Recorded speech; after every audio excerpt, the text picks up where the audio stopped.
fuera del Perú y sobre todo en su lugar de origen, en Brasil.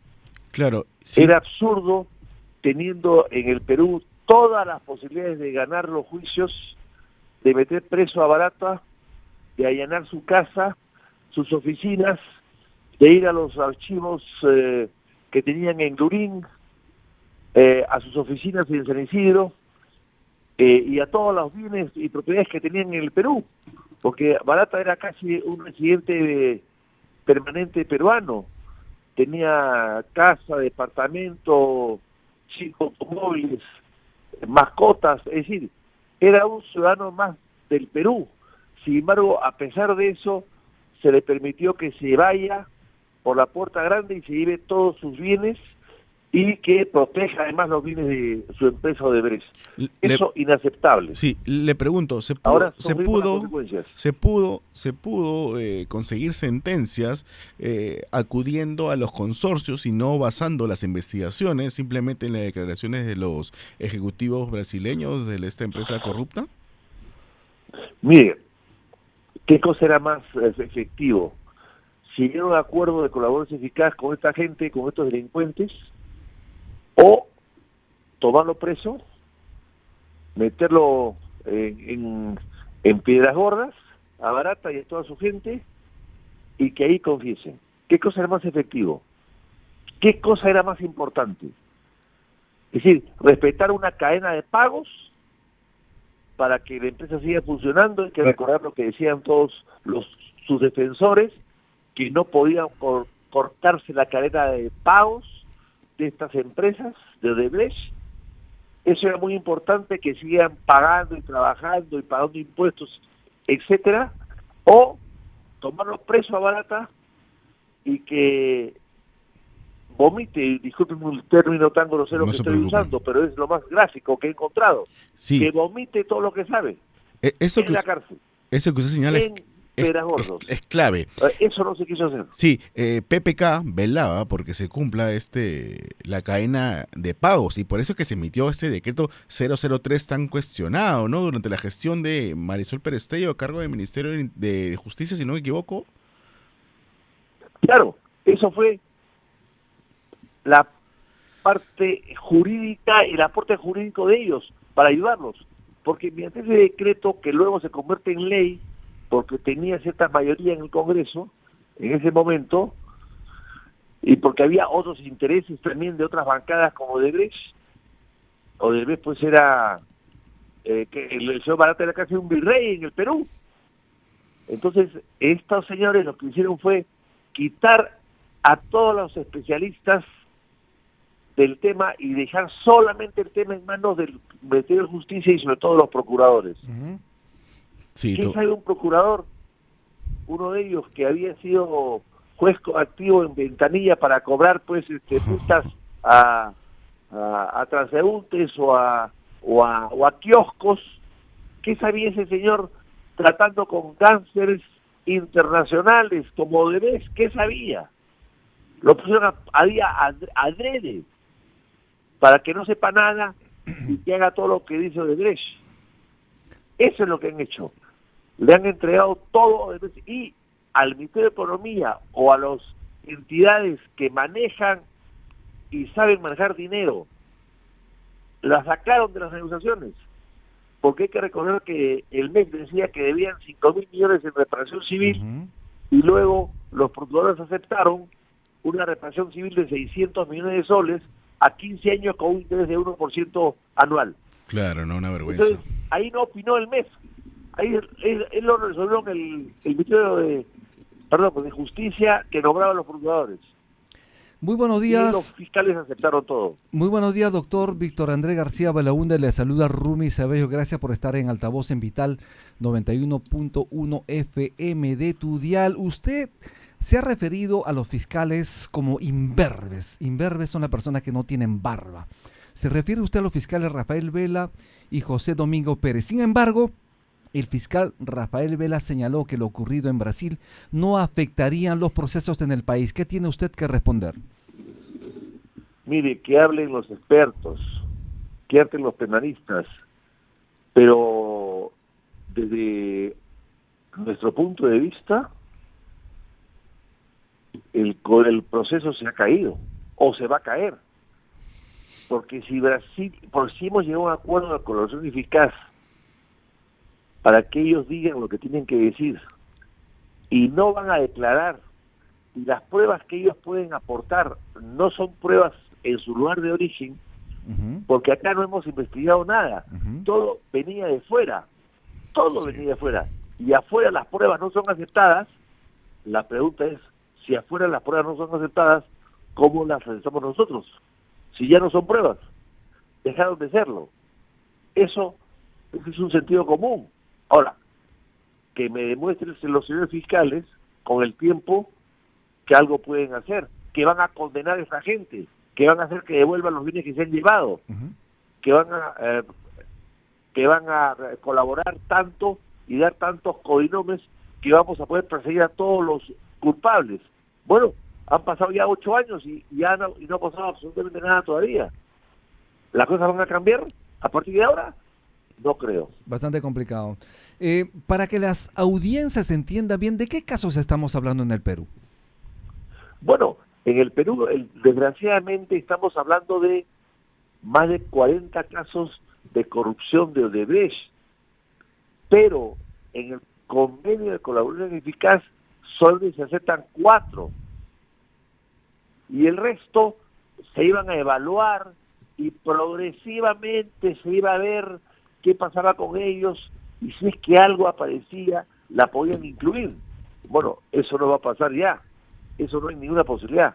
Y de los 4, que son la interoceánica, que es creo que es Olmos, el gasoducto, y otra más que creo que es la no sé si Vía la del Expresa Callao, Vía Expresa Callao, sí. o la Lorena, o el Hospital Lorena en Cusco. Pero en fin, son 4 casos que ellos han aceptado que ha habido coimas. En el resto no, el resto había que investigar si había, y de acuerdo a eso ellos aceptaban o no aceptaban. Bueno, eso estamos viendo, pero de ninguno de los casos se ha resuelto nada hasta el día de hoy. ¿Cree usted en todo caso que aquellas personas, autoridades investigadas en estos casos nuevamente, van a salir bien librados en todo caso, luego de haber, entre comillas, recibido coimas de parte de una empresa como Odebrecht?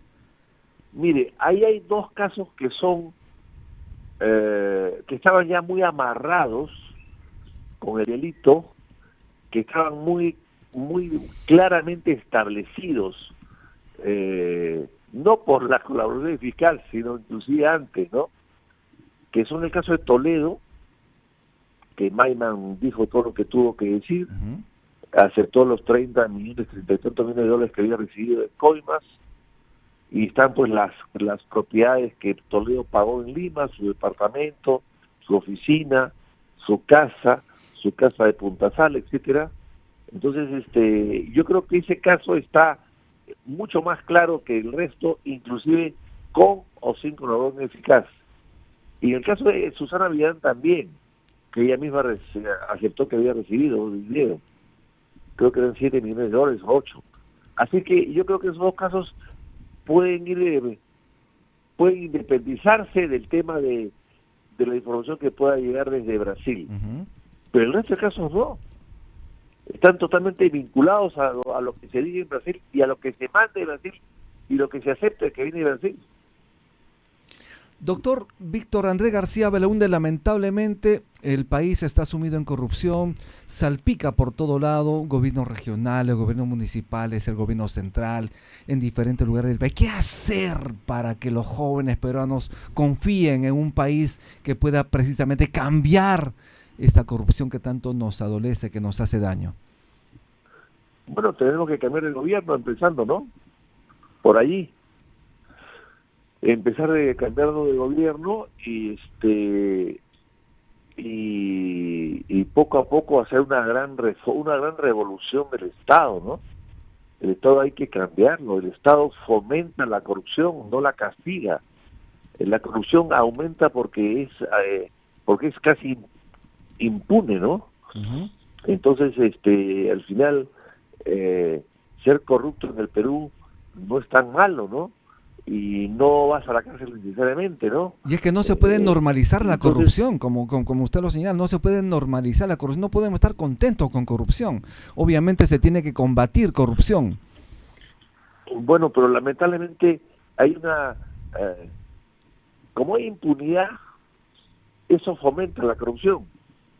Y desde el Estado se fomenta con una serie de normas y prohibiciones y requisitos para una serie de cosas que lo único que hace es aumentar la corrupción. Uno va a una ventanilla del Estado a hacer un trámite, se demoran tanto que uno tiene que decir, bueno, ¿y cómo es? Porque si no hay cómo es imposible. El Estado te coloca normas tan drásticas que hacen que tú no tengas posibilidad de cumplirlas. Uh-huh.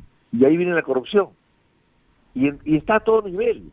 Y se ve en todas partes. Por ejemplo, le pongo el caso de las multas de tránsito, de las Sutran, creo que es la que pone las multas de tránsito, la ATU, estamos hablando de la ATU. Ir en la vía de evitamiento de Lima Uh-huh. a 83 por hora, cuando marca 80, equivale a 2.000 soles de multa. Uh-huh. Y el sueldo mínimo en el Perú es 1.000. ¿En qué país del mundo pasarse a un pequeño límite de velocidad, pequeño en el sentido de que pocos kilómetros más del límite, significa el doble de un sueldo mínimo vital en cualquier país del mundo? ¿En qué país del mundo hay eso? Acá en el Perú no existe. Con un agravante, no hay jueces de tránsito para reclamar o para discutir la multa. Entonces, ese tipo de cosas, a todo nivel, licencias, requisitos, brevetes, permisos, títulos, etcétera, etcétera, etcétera, eso, pasaportes, todo ese tipo de trámites que hace el peruano de a pie, está sujeto a tantos requisitos que incentiva la corrupción. O sea, el Estado fomenta la corrupción y no la castiga. De otro lado, doctor, eso hay que cambiarlo. De otro lado, doctor Víctor Andrés García Belaúnde, ¿qué opinión tiene usted del gobierno de Dina Boluarte, la participación del hermano de Dina Boluarte y obviamente también, al parecer, esta protección que le está dando a Vladimir Cerrón Ronrón, que se escapa, que está inubicable en este momento? Bueno, es parte de un gobierno mediocre y cómplice, ¿no?, de la corrupción. Es un gobierno, bueno, nadie lo ha elegido, de transición, se respeta porque respetamos la Constitución, pero esta gente no se da cuenta que su presencia en el gobierno es nociva, que lejos de solucionar problemas, los está creando o aumentando. Ese es el problema. Si la señora Boluarte se abraza con su ministro, que le han sacado un audio que compromete su ética y su moral profesional, bueno, ya, entonces ¿qué cosa podemos esperar del gobierno? Nada. Además, el 30 de agosto, día de Santa Rosita de Lima, en la procesión en Plaza de Armas, recibió del ministro un ramo de flores. Obviamente ahí se nota muy bien esa cercanía. Claro, y es un ministro pues que ha entrado con la espada desenvainada para algunas cosas, pero que habla y conversa con sus subalternos y se cuenta cosas, chismes o hechos o circunstancias que comparten como si fuesen amigos del alma, cuando hay de por medio una jerarquía, ¿no?, que hay que respetar y que distancie siempre a las para mejor cumplimiento de su deber. Y ya es muy tarde para adelantar elecciones, ¿no? Se tiene que respetar la Constitución y Dina tiene que acabar su mandato en el 2026. Yo creo que nunca es tarde, pero acá tenemos un Congreso, pues, mire, las próximas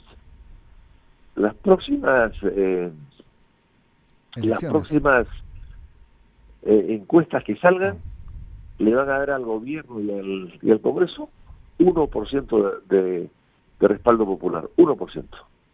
Sí, pero con esas autoridades electorales, con Salazar en la cabeza, lo veo complicado, ¿no? Si no estuviera él, cosa cambiaría, ¿no? Perú es milagroso, siempre encontraremos alguien que nos saque esto, ¿no? Sí. Siempre habrá alguien que nos saque esto. Volviendo al tema de Odebrecht, ¿por qué en su momento, y usted fue uno de los principales críticos de este acuerdo de colaboración eficaz, progresivo, ¿no? Y yo le voy a decir los proyectos en donde Odebrecht aceptaba delitos. Se trata de la carretera interoceánica tramo 2 y 3, la línea 1 del metro tramo 2 y 3, la vía de evitamiento en el Cusco y la costa verde de Callao.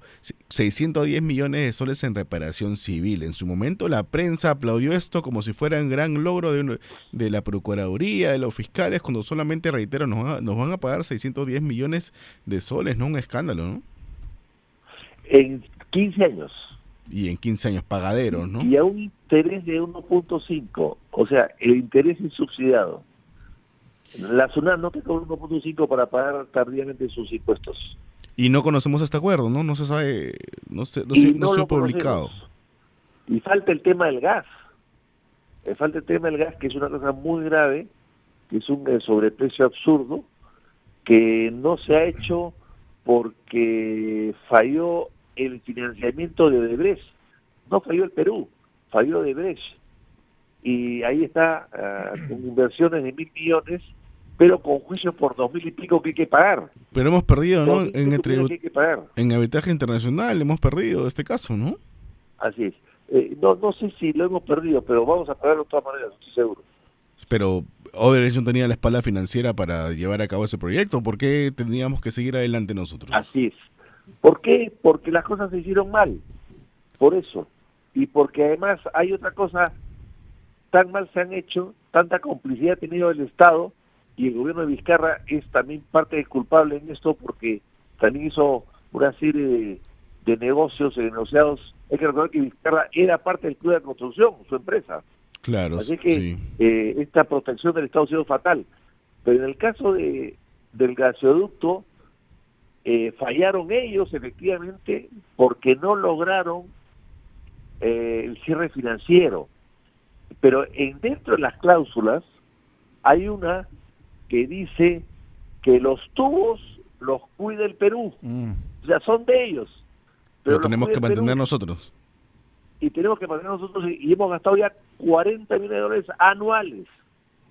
Hemos gastado ya más de 200 millones de dólares en cuidar los tubos, que son de ellos, no son nuestros. Hasta que se vendan, o alguien los quiera comprar. Pero esas tuberías ya están inservibles. Y una medida tan especial que nadie lo va a comprar. Así es, esas tuberías ya son inservibles, realmente deben estar ahí totalmente deterioradas. No creo que el Estado haya realmente cubierto, las haya cuidado, en todo caso las haya mantenido de una manera adecuada, ¿no? Es una empresa colombiana la que tiene la concesión del cuidado, y se supone que los están cuidando para que no se deterioren, ¿no? Es decir, para eso se paga. ¿Usted cree que con esa noticia de que no se va a poder utilizar las pruebas obtenidas en Brasil contra Barata, se van a caer algunos casos lavajato en el Perú? Yo creo que sí. Insisto, no es mi especialidad. No puedo asegurar Pero el nada. sentido común nos dice que sí, ¿no? Pero el sentido común me dice que, y los especialistas que han escuchado dicen de que al no aceptar esas pruebas en Brasil, acá no se pueden usar. Y además están prohibidos que se puedan usar fuera del Brasil. Entonces, si es así, pues el caso se va a caer, ¿no? Acá hemos tenido, doctor Víctor Andrés García Belaúnde, a Fiorella Molinelli, que recientemente ha formado su partido Fuerza Moderna. Ella señaló que Cusco necesita de este aeropuerto de Chinchero. ¿Usted cree que eso es así o simplemente fue todo parte de un negociado? No fue parte de un negociado, nosotros lo dijimos en su momento, ¿no? Sí, por eso le pregunto, sí. Hay que recordar que yo creo que el Cusco sí necesita un aeropuerto mejor que el que tiene, pero el que tiene sigue funcionando perfectamente bien y podría funcionar por un tiempo más. Y ahora quieren usarlo para viviendas, que si yo, quieren hacer un comercio ahí, quieren usar un aeropuerto que cuesta mucho construir, quieren destruirlo para hacer ahí viviendas en centros comerciales, cual me parecería un error. Yo lo dejaría como un aeropuerto siempre auxiliar. Todas las ciudades necesitan aeropuertos auxiliares, pero en fin, pero en el caso de Chincheros le puedo decir lo siguiente: Sí, dígame. Que la señora Molinelli fue la que firmó la adenda La adenda, sí. que le dio validez a un contrato caduco. Eso es lo que no se dice.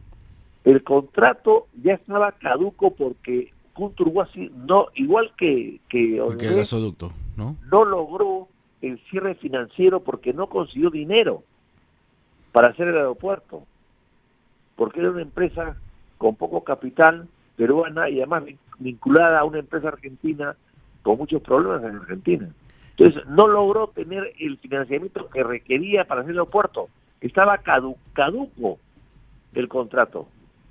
Y entonces lo que hizo el señor Vizcarra, que no quiso firmarlo, sino que le pidió a su viceministra que lo firme, la señora Molinelli, se cambió las condiciones del contrato. Originalmente, Kunturguasi se ponía el 80% de la plata y el 20% del Estado. Porque era una asociación Para una público-privada, ¿no? explotación de 30 años. Porque era una asociación pública-privada al principio. Así es. Ujú. Luego, como no logran ellos el 80% de dinero para hacer la obra, Porque no la tenían, ¿no? porque no la tenían, no la consiguen, ese contrato entró en caducidad. Ya. Ya no valía el contrato. Había que someter a un nuevo contrato, una nueva licitación, o llamar al segundo que lo cumpla, porque el segundo sí lo podía cumplir, el que se dio un segundo. Y Y variaron, ofreció ¿no? menos. El ejecutivo ahora Entonces, ¿qué pasó? Ejecutivo, sí. A la hora que el contrato del señor Vizcarra y el señor Kuczynski, que eran amigos del Kunturguasi, que Kunturguasi había entregado $250,000 a la campaña de Kuczynski, y cuyo tesorero y cuyo jefe era Vizcarra, cuando se firma la adenda, se rehabilita el contrato, se pone en vigencia el contrato, pero esa adenda era al revés, era una adenda donde el Estado ponía el 80% y el privado 20%, o sea, al revés. Claro, ya O sea, antes era sí. 80 Kunturguasi y 20 el Estado, ahora iba a ser al revés. 80 el Estado y 20 Kunturguasi. Prácticamente ya era una empresa pública, ¿no? Digamos un proyecto público. Exactamente, y todo igual. Y todo igual, los mismos plazos de mantenimiento, de concesión, todo igual. Y el 20% Kunturguasi lo ponía al final, no al principio. O sea, casi para arreglar pues parqueo del aeropuerto, qué sé yo, las luces y los jardines. Era al final. Eso lo hizo la Molinelli. Sí. Y debido a eso, luego viene el escándalo, que ya venía el escándalo de antes, por supuesto, pero viene el escándalo, y en el escándalo, el gobierno decide anular el contrato. Pero sí, entonces lo que ha hecho ellos, señores Kunturguasi, se van al CIADE Y nos ganan y también. logran una sentencia a favor. Claro, porque el CIADE dice, señores, si el Estado renovó, aceptó, revalidó, puso en vigencia el contrato, ¿por qué ustedes lo anulan después? Y les clavan $91 millones de indemnización. O sea, el gran negocio de Kunturguasi es el contrato y no ha hecho nada. No ha puesto un centavo y se va a llevar a su bolsillo $91 millones. ¿Quién es el culpable? Que los firmantes de la adenda, ¿no? Vizcarra y Molinelli. Por supuesto que sí.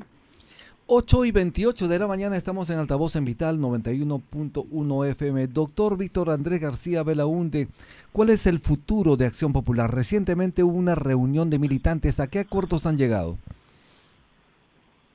Bueno, ha habido un plenario el sábado pasado y se ha llegado a unos acuerdos, a unos cambios en el estatuto, pero básicamente el principal acuerdo se ha fijado cómo se van a elegir a los candidatos,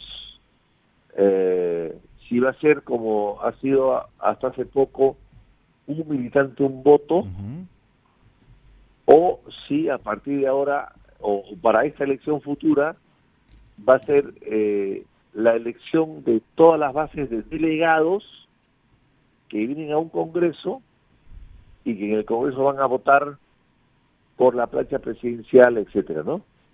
Eso es lo que se ha acordado. Se ha acordado que va a ser elección interna a través de delegados según Congreso y se va a cambiar el sistema anterior que era un militante, un voto. ¿Y usted, cuál es su futuro político? ¿Va a postular obviamente para el Senado? ¿Es posible que postule para el Senado? ¿Qué es en todo caso, cuál sería su principal propuesta de ser así? Mire, yo primero tengo que decidir postular y después le puedo decir qué cosa propongo, ¿no? Ok, Yo pienso perfecto. como el viejo refrán chino que dice: nunca pienses cruzar el puente si primero no has llegado a él. Así que yo voy a esperar primero que vengan las elecciones, la convocatoria, y ahí pensaré si voy a cruzar el puente y tendré que llegar primero a él para poder saber si voy a cruzar o no. ¿Hay algunos nombres ya para una posible plancha presidencial? ¿Algunos nombres ya voceados en el partido? Bueno, hay una serie de gente que quiere participar, ¿no? Pero claro, no es un poco prematuro. No hay nada fijo, ¿no? Hay algunas ideas, algunos pensamientos, algunos pronunciamientos, pero no hay nada concreto. ¿Y cómo Es un poco revertir prematuro. esa mala imagen que tiene Acción Popular respecto a la participación de, entre comillas, los congresistas denominados niños? Mire, qué buena pregunta usted me hace. Yo que viajo por todo el Perú constantemente, le puedo decir que el tema de los niños, que yo pienso y usted piensa y nosotros pensamos que puede haberles hecho daño al partido, no es una cosa generalizada. O sea, el Perú, la gente no está siguiendo el quehacer de la política constantemente y permanentemente. Uh-huh. O sea, hay gente que no conoce el tema de los niños, gran parte de la gente. Uh-huh. La gente que está interesada en la política y que sigue la noticia política, sí, conoce perfectamente bien el tema, pero la gran masa no, vive preocupada en otros temas. Uh-huh. Y entonces yo no he notado en los viajes que hago que haga que el pueblo recrimine